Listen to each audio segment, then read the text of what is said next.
Welcome to Reconvene 2022, presented by our partner, Appfolio Investment Management, an all-in-one solution empowering general partners to streamline real estate investment management. It is my pleasure to present to you Bill Andrews of Equity Resource Investments. Bill, why don't you tell everybody who you are, why you're here?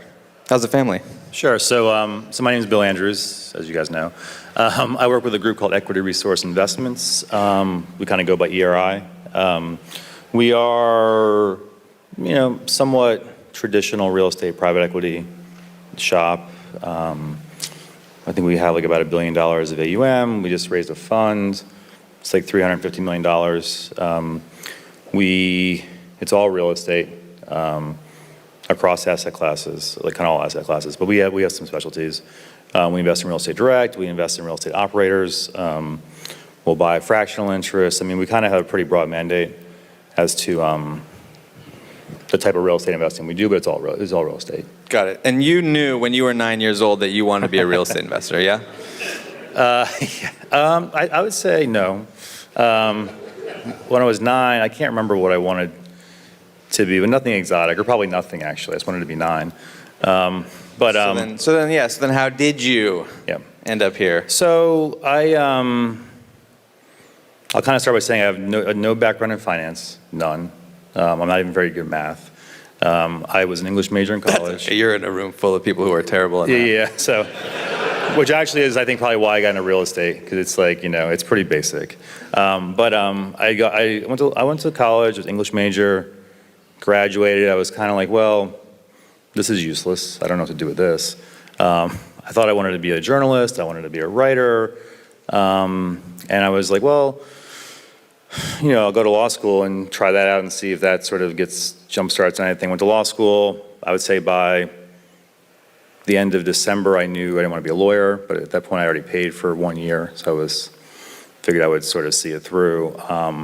But at some point in law school, I kind of developed an interest in real estate. And I think it wasn't even sort of like an investing interest. It was more like, I just moved to Boston. It was like beautiful. There was like old buildings. I think I had like an aesthetic sort of appreciation for real estate, which made me think I wanted to sort of be involved in real estate. So I started taking like any law class that was real estate focused, I would take that. I did some sort of like cross classes with like the business program to sort of just get exposure, and then graduated law school, had no job, no prospects. It's like hard, it seems odd, but like when you graduate from law school, if you want to not be a lawyer, people don't want to hire you. Did you ever practice? Never. Not for a second? Not for a second. Because what they assume is like you couldn't get a job as a lawyer and you're trying to pay your bills for a couple months, you're just going to quit. So, but I had a friend of mine from college, it's like how things happen sometimes. He was going to school to be a teacher, and he had a part-time job answering phones at this little company in Cambridge, Mass. And they wanted to hire an analyst because 2 of the old partners had retired. And my friend's name was Scott, and they told Scott to make some flyers, post them around Harvard. Their expectations were high at the time. And he basically made the flyers, threw them in the trash can, gave me a call, and said, hey, you should come on over here and see if these guys will hire you. And that's kind of like, that was it. And that was ERI. And got it. So you went directly from law school with no job to being an analyst at a small real estate company. Correct. Yeah. Great. Well, it's very standard. Yeah. So it was pretty atypical. I'll tell you, my starting salary was, I think, $45,000 a year, which, considering my law school loans probably were running me about $1,000 a month. It was lean, but I gave it a try, and it was in a different kind of company because, they were very niche-y. At those times what we really invested in were sort of just fractionals, like old partnership syndications. We would buy fractionals. So there was a. When you say fractionals, you're talking about buying secondary interest. Buying secondary interest, LP, all LP interest. So. While there was a math component, so I had to like run the NOIs. The math at those days was very back of the envelope because you're really buying them for like, a pretty big discount to value. You can miss pretty widely, and it was a very sort of contractual thing. So actually, my law degree came in handy then kind of to understand, well, this is the way the partnership agreement works. This is what their rights are. This is what the transfer provisions are. And it carries on today with when I'm doing deals with sponsors, having a pretty good sense for how everything works legally, contractually is an advantage that I have over some of my colleagues who are maybe better at math than me, but they don't have as like broad a palette. Got it. Okay. So you were at ERA very early. You were doing, these secondary interest, fractional acquisitions, et cetera. It's fairly dissimilar to what you guys are focused on and doing right now. So talk me through that evolution from what you guys were doing then to where you are now and kind of, what you guys are focused on today. So,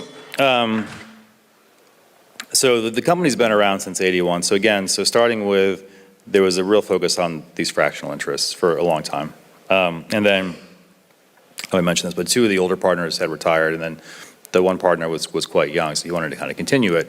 So the way the evolution kind of went basically was that at some point they realized, well, we've just been passive investors for all these years, but we have this Rolodex of deals, this Rolodex of relationships.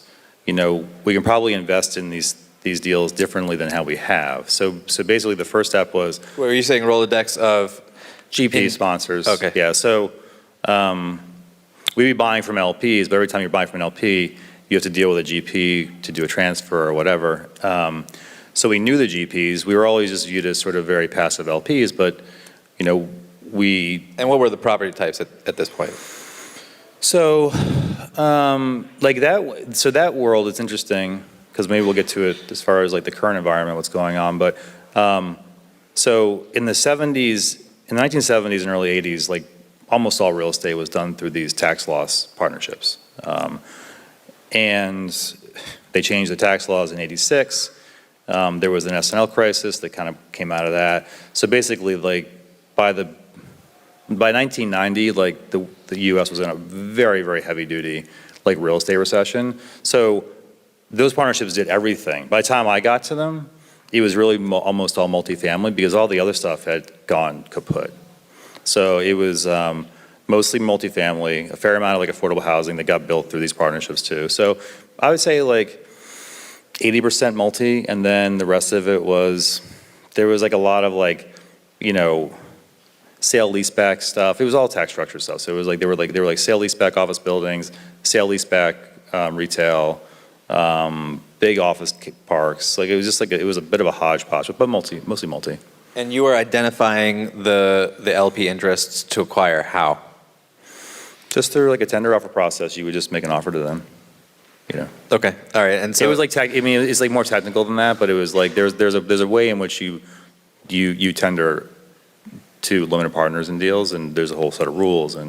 But yeah, we kind of followed like the tender offer rules to make offers to limited partners. Understood. Okay, so then you had all these relationships with GPs through the tender offer and LP acquisition process, et cetera. So keep going from there. So then sort of starting in about the time I started, so in 2000, they started raising like somewhat larger funds to still do the old business, but then to strategically work with a sponsor and say, oh, we're in these old partnerships with you guys, but are you doing new things? Like, are you doing new acquisitions? Like, it would be nice to meet you guys and kind of work together. So we kind of, and those funds were larger, but not large. They were probably, they peaked out at probably $50 million. Okay, and you had those relationships from the LP interest that you had bought. How did, and so I guess your diligence on them was just seeing how they operated in the deals that you were already in. Is that? Yeah, it was different because partly we were already in these deals. And also these were very seasoned sponsorship groups, so they've been around for 15, 20 years. So, there was a diligence process, but again, we already had a familiarity with them, and it was fairly straightforward. And we'll kind of get to that, like kind of our evolution as far as how we select sponsors. But in those days, we were probably still really sub-institutional. So we had a criteria for selecting them, but also a lot of it was just relationship based and people that we knew. Got it. Okay, so then you started. So then you moved on towards just doing new originations with folks. Yeah. So when the Great Recession kind of kicked in, like a lot of people, like we were sort of, Are you talking about the one from 2008 or the one from 2022? 2008, yeah. We'll get to 22 by the end. In '08, so raising money was hard for everybody, for like a lot of reasons. But we were able to cobble together a fund. I think we raised $40 million, which, considering our last fund was 50, felt like victory. And we were starting to see, well, we'd already seen all the distress, things that fallen apart. And because we focused on, we did a bunch of stuff, we were so focused on the fractional stuff, we ended up being pretty insulated from the nastiest parts of the downturn. And then we were seeing distressed opportunities, we were seeing recap opportunities, and we just decided that when we raise funds, we try to raise funds based on our opportunity set, as opposed to saying we want to raise a fund of $500 million just because we can. It's that's not how we look at it. It's well, what are our opportunities? And we felt at that time the opportunities were becoming pretty plentiful. So we decided to go up from what had been a $40 million fund to 175, and we went for it and we raised it. I mean, how big is the team at this point? It's about 25. There's probably 25 people total in the firm, and I'd say it's the simple way to look at it is probably it's 1/3 acquisitions, 1/3 asset management, and then 1/3 everything else. So compliance, legal, capital raising, all of that. Got it. Okay. All right. So now in the middle, so post recession, you guys are scaling up, finding opportunities. What's the next step in terms of finding the GPs and focusing on them and the process there? So the way I've personally always gone about sourcing relationships, and that's kind of really was what my job is. Our operating partners, our sponsor partners, they source the transactions. My real job is to source relationships, and it's a combination of just longevity. I've been doing this for a very long time, and just really word of mouth. I mean, I will work selectively with a couple different investment bankers who I really trust, who know specifically what I'm looking for in a sponsor, but generally I'm not getting involved in competitive bake-offs with other capital partners, if I can help it. I mean, sometimes you just end up in a situation. So, I personally, and ERI as a firm, we built up our sponsor relationships the way you build up anything. It was really just one foot in front of the other. So, I remember, if you go back to fund, 2000, as far as the years 11, 12, 13, we had just sort of gone up a level as far as our capital raises. And I remember, and I was very focused on origination at that point. So, every year the calendar would flip January 1st, I'd be oh shit, where are my deals coming from this year? And, over time, January 1st got easier because I had just built a Rolodex of relationships. I had sort of developed some specific strategies that I was really interested in. We sort of had more name recognition, in certain asset classes. So, the intros have gotten easier. The selection is in some ways harder, but that's kind of how we built it up. And so, why has the selection gotten harder, and what is it, specifically that you're looking for in a partner? So I think the selection has gotten harder, and it's funny. So if you go back to 2012, I remember being in a meeting and making a comment of, well, I can't tell who the good sponsors are and who the bad sponsors are because they've all had problems. So it's figuring out whose problems were just the market is the market and things went south, and whose problems were they're just not good sponsors. It was hard to figure. The last 2 years it's been the opposite. The money's been pretty easy to make. So it's hard to tell who's making money because they're really good at what they do, who's making money because they just took a shitload of risk and it worked out for them. It's hard to figure, and kind of going into whatever we're going to go into over the next 2 years,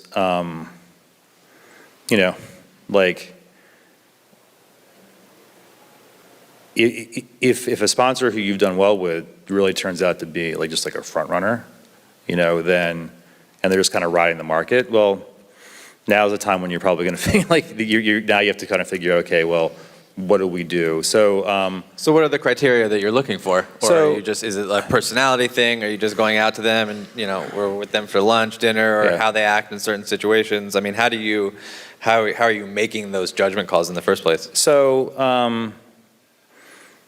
like the first thing I would say is like it's for sponsor selection. Like first and foremost is just honesty, integrity. We understand like we all take risk. Like life's not perfect. Like when I meet a new sponsor, I really want them to be pretty upfront about like what's gone well for them, but also what's gone poorly for them. And I'll tell you, like this hasn't happened in a long time, but we do run credit checks, and background checks on all of our sponsors. And I remember one deal, I was about to go to committee, and usually we run our background checks after it's been approved, but we kind of reversed it this time. And Because you knew. something, yeah, because something was a little, yeah, and and it turned out like it wasn't like the worst background check, but they had some like they had some deals that had gone south, which at that point in time a lot of people did, and they were tax liens on properties, and so there was just some stuff in their background checks that was a little messy, but explainable, and not even of a large magnitude. And we asked them before we ran the background check, like, is there anything are we going to see anything on this thing that we should be worried about? Like, no, it's all good. So my takeaway was like, well, if they're going to just sort of brush over something as like explainable as that, then I don't really need to be their partner. And I literally canceled the investment committee meeting, told them, sorry, good luck. And how much experience are you looking for in your sponsors before, what's the earliest at which point, you're willing to invest in them? Are you trying to find those that are in the middle and the late stage has, too much bargaining power for you to get involved? I mean, So what's a sweet spot? Yeah, I mean, I don't know if there's a sweet spot. I mean, part of it is, part of it is like structure too. So when we're as far as like single asset acquisitions or real estate acquisitions, I don't know if there's a sweet spot as far as years of experience. What I will say is that one thing I gravitate towards are sponsors who are really focused on their whole business. Some emerging sponsors are just, two acquisitions guys, and it's like all they think about is like buy the next deal, buy the next deal, buy the next deal. And to me, the groups that are focused on, well, acquisition is like one leg of the stool, and like I have to make sure I'm asset managing these deals, they're property managed. Like the groups that think about their whole business, I find I've always had more success investing with them, so I do look for that. Are you structuring these as programmatic upfront with these sponsors, or are you structuring these as we like to do repeat business, but we're going to approve every deal on an individual basis? So, and do you have control in your investments? Yeah, so we'll do programmatic investing, but for the most part, it's programmatic, but with our approval rights. So it's like everything that we're not going out and saying like, here's $50 million, like have at it. What we can say is like, we've set aside $50 million to do deals with you guys, assuming they're deals that we want to do. So it's not like having sort of, they don't have like totally ready capital, but they have more ready capital than they have to go shop. And they know the terms. And so, but no, we're not. Now we've invested in like different types of like, we had a large investment in a non-trader REIT at one time that we actually helped them grow out of the recession. That was sort of like their money to do what they wanted with, but at the same time, that was a much more structured investment. We had it wasn't just equity. So we had other protections as far as our capital and our return, aside from having control over deal selection. And I mean, once you're in the deal, do you still have, the major decision and control rights over everything? And always, yeah. Okay. Yep. And this is sort of just part of being in the institutional world. And I say we're probably a little bit more flexible than the really big institutional shops, because those groups like really control the deals. We typically, we have control rights over major decisions. We can remove the sponsor, not for anything, but for doing naughty stuff. We can, typically if they're also the property manager, we have the ability to replace property management if they're not performing. And besides integrity and, trustworthiness, so I understand those are, basically, whatever, that's like step one. What's step two, step three? I mean, what does the diligence process on the sponsor actually look like thereafter? So then it's track record, right? So, we want to analyze their track record. We want to see some of their existing deals. We want to back check their track record and make sure it's accurate. So it's really Track record of actual realizations? realizations are also, like non-realized returns too. I mean, I prefer to have more realized track record when I'm working with a sponsor, but at the same time, we try to take sponsors as they are. So like I'm not, if I'm looking at two different sponsors and I think one sponsor is like really talented and like really sharp, but they're a little bit green, I don't want to forego that to work with somebody who I view as being sort of like pretty pedestrian just because they have like a longer history. And are these younger sponsors those that have been working for, you're focused on a lot of what, affordable housing? Affordable housing, market rate housing, industrial. Okay, yeah. So within those three, I mean, is it sponsors who have come out of a larger, operation and are starting themselves that may, have a thin or limited track record at that point? Yeah. So that's really for the most part what, as far as like new sponsors, they're typically people that we've known for a long time in a different capacity, and they're kind of going out on their own. So although not like we don't always it's not that we've always known them for like a long time, but that's generally, I said, so much of what I do relationship wise is just built on like years of like word of mouth. So I don't have to have known you for 20 years to help you start your venture, but it helps. Understood, yeah. And so, and in the property types that you focus on, how have you developed that thesis over time? Why'd you end up there? Why did we end up there? So the housing stuff started as sort of just like that's what ERI had bought into, so we knew it best. As time goes by, I've just found personally that the supply demand. This is where like not being a finance person or is probably like a little helpful. I try to boil it down to pretty basic principles. The imbalance of housing supply in this country is so out of whack that and I understand like multis kind of got run up because of like the borrowing, but your long-term supply demand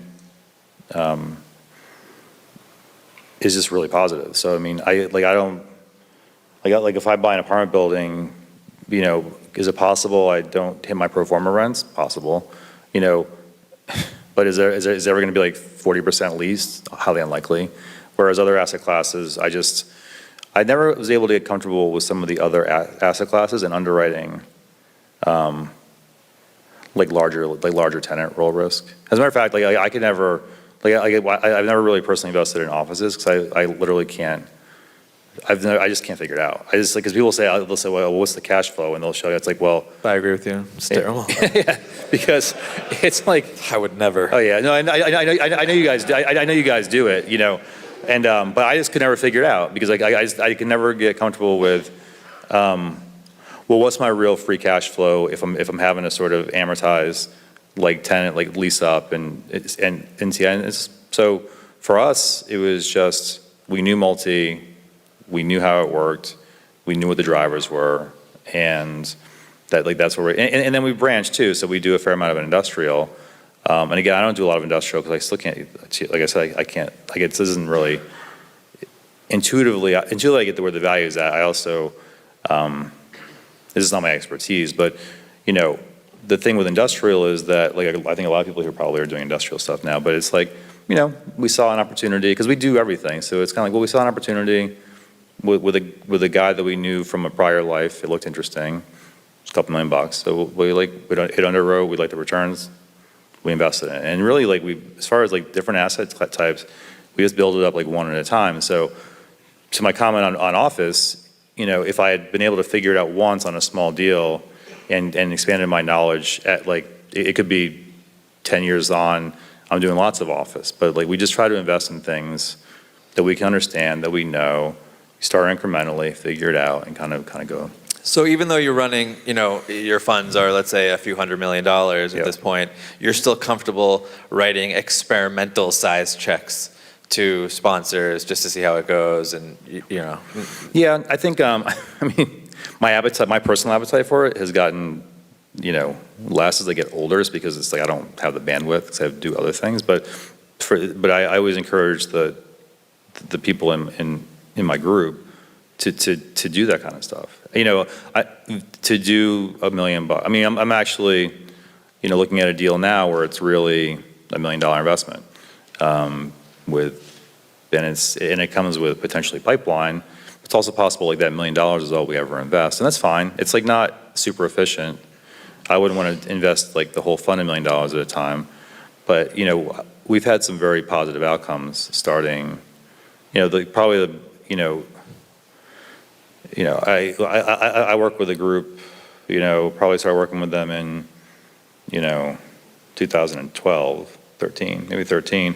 First deal I did was a couple $1 million, and then we kind of then helped seed their platform, and then like a couple $1 million investment has turned into a fairly evergreen opportunity as far as investing capital. And you're buying also not always just into the LP position, right? You're also buying into the GP or the OpCo. We'll buy into GP, we'll buy into OpCo, yeah, and also we're buying straight real estate too. So, but no, we will invest in partners and sponsors. And when you buy into the GP or the OpCo side of the business of your sponsor, are you bringing all of the LP capital, or are you within the fund, or are you bringing outside LPs into that? And the fund itself is just making the GP OpCo investment. It depends. I mean, everything we invest is through our funds. We don't bring outside investors in. But as far as like when we invest in an OpCo, it depends on the size of it. I mean, we don't have the capacity to be like the sole LP to some high scale buyers. But if it's somebody who has a pretty niche-y small business plan, then like we're doing something now with a group we're not in the OpCo, but as an example, it'd be like smaller like industrial deals. So it might be like a couple $1 million equity check. We can do that serially, but if somebody has like every equity check is like $20 million, like we don't have capacity. So we're just trying to size to our capacity. But usually, what we're really buying in with the OpCo is we're buying into the operating piece of it, but we're also buying into their existing real estate holdings. But that also means that you've conveyed to your investors that if you are investing in the GP position, when you're the LP, you maintain control. If you're investing in the GP side, then you assume that you are going to also give up control as the GP, and that your investors are comfortable with that. Yeah. So when you're investing in the GP, there's this risk that you're kind of like you're neither one or the other. Because you're not really the operator. And so you don't really have like the operational control, and you're not the majority LP, so you don't have all that control. We try to build it. So the couple ways we sort of insulate ourselves in those cases. One is because we're investing in the GP, they're smaller checks. So we really look at it as like, well, diversification is a big protector against, this issue. So yeah, it could be one case where something goes on and like there's an outcome that we didn't control. But if you've done it across 20 deals, it happens once, it's like fine, so that's why I think. Do you have any like parachute that you can pull in those, like a buy sell or anything? Or if there's some LP who has majority control and they just don't want to sell it for 20 years, then too bad. I mean, typically a lot of times what we'll do there is like we don't have any positive rights as it relates to the LP, but to the extent that the operating sponsor has positive rights, then we'll basically mimic those rights. So, for example, if there's a buy-sell, say, and then say the LP triggers it, and then the GP has the next steps. So, a lot of times what we'll try to do is make sure that like, if we don't agree on those next steps with our operating partner, then we can we have our own rights to sort of exit. Now it gets clunky because you're talking about layers of, but that's why. The reason to invest in the GP is to get a piece of the promote. So you're trying to basically, get higher returns for like generally the same amount of like real estate risk, but you do take a little bit of like structural risk. And as long as we feel like we have enough controls, then if we make the investments because we feel like whatever we're giving up, the risk associated with giving up control is more than offset by the reward of taking a chunk of the GP. And not having to do any work. And not having to do any work, yes. It's much more efficient for us. Yeah, but no, I agree. That's Yeah. obviously the best position, to so- do zero work and Yeah. to make a 5X, yeah. So, well, it's kind of like,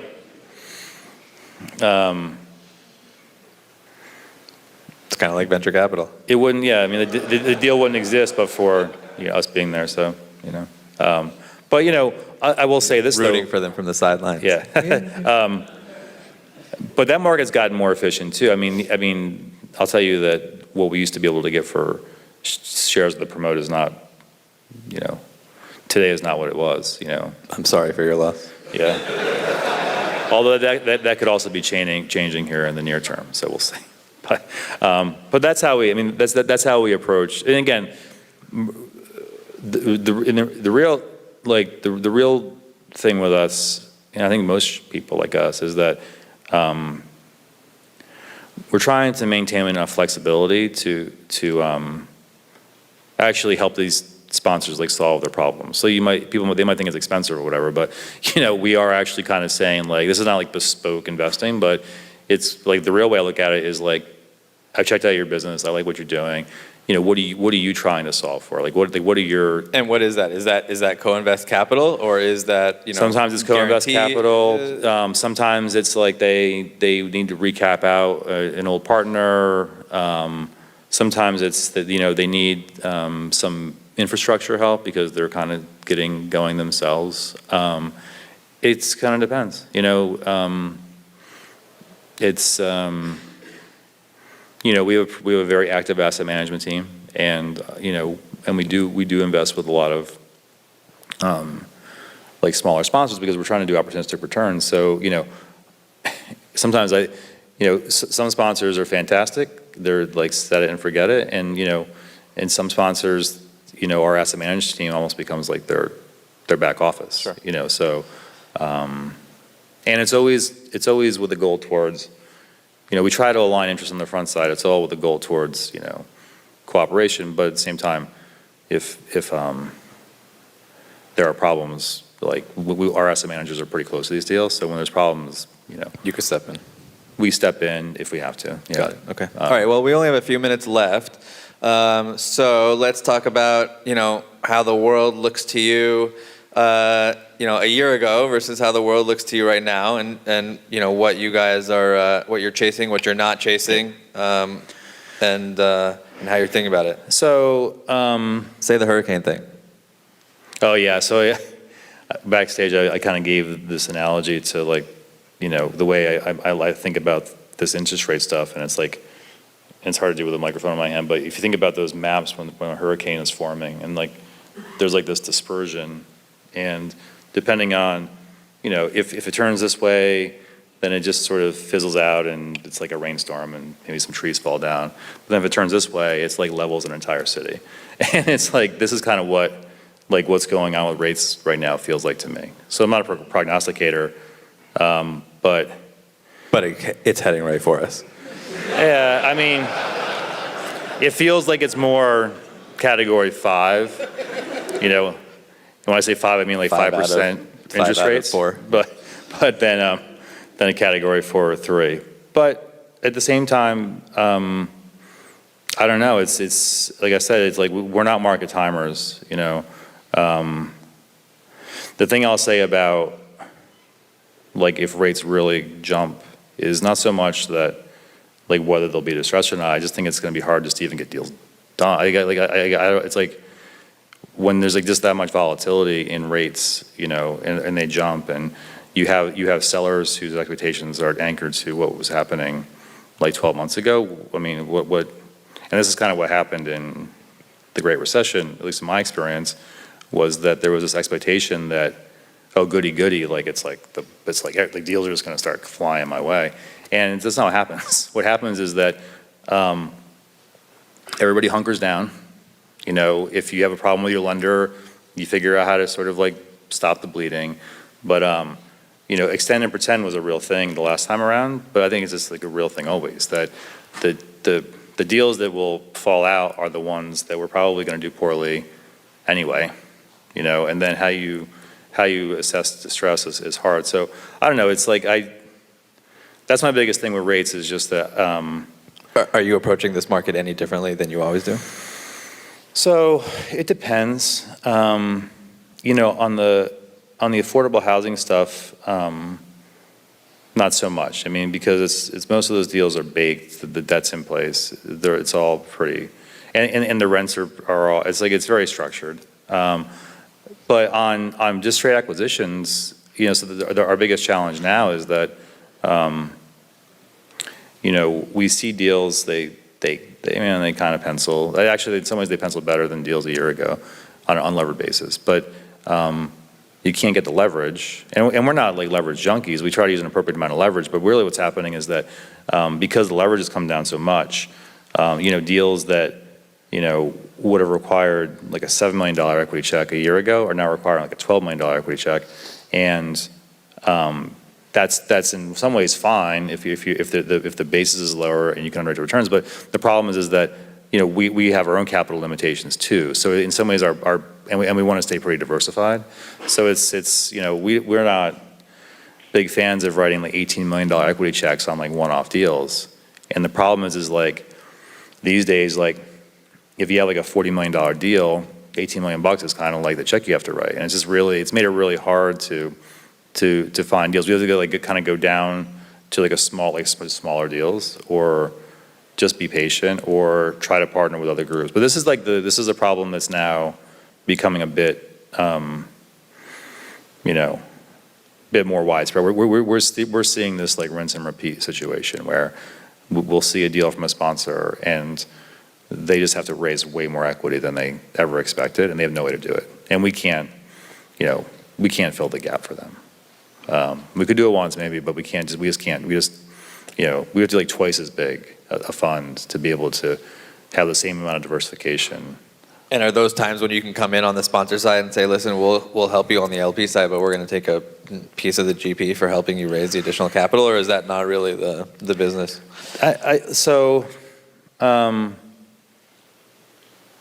I'm also very like keen on like incentives and making sure like we're aligned with our sponsors. And I do think sometimes there's only cases where it's like, well, we can figure this out, you know, through if we do X, Y, and Z. But then like the solution from my point of view becomes like so onerous on the sponsor that it's almost like, well, you really don't want to put your sponsor on their heels out of the gate. So I think some investors might like that, like to have like that hammer over their sponsors. But you know, my view on sponsors is like they're really the ones who are going to make the thing successful. So you can pare down their economics because you have to make this deal pencil. But to be honest, a lot of times you don't really get the outcome you want, or they're back trying to renegotiate with you. Yeah, fair enough. All right. Well, look, the last question that I'll leave you with then is that, you know, over the next 6 to 12 months, are you excited for the next 6 to 12 months? You think it's going to be extremely boring, or are you just like the next 6 to 12 months is like the last 6 to 12 months? If I was, I would say that it's probably, I would err on the side of saying it's probably going to be boring, as far as like acquisitions.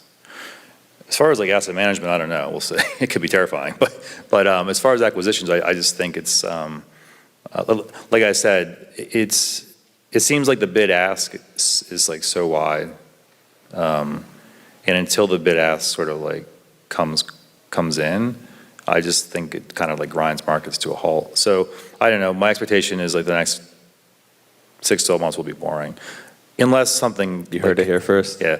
Unless something like catastrophic, you know, unless like, I mean, there's a lot going on. By the way, we didn't even talk about like Ukraine, which is like a whole thing that I feel like... We haven't talked about Ukraine. But it's like a whole thing that like people kind of are almost have forgotten about it, even though it's like wilder than ever. So I don't know, like bad things can happen. Bad things can happen. Yeah. Bill Andrews. Thank you. All right.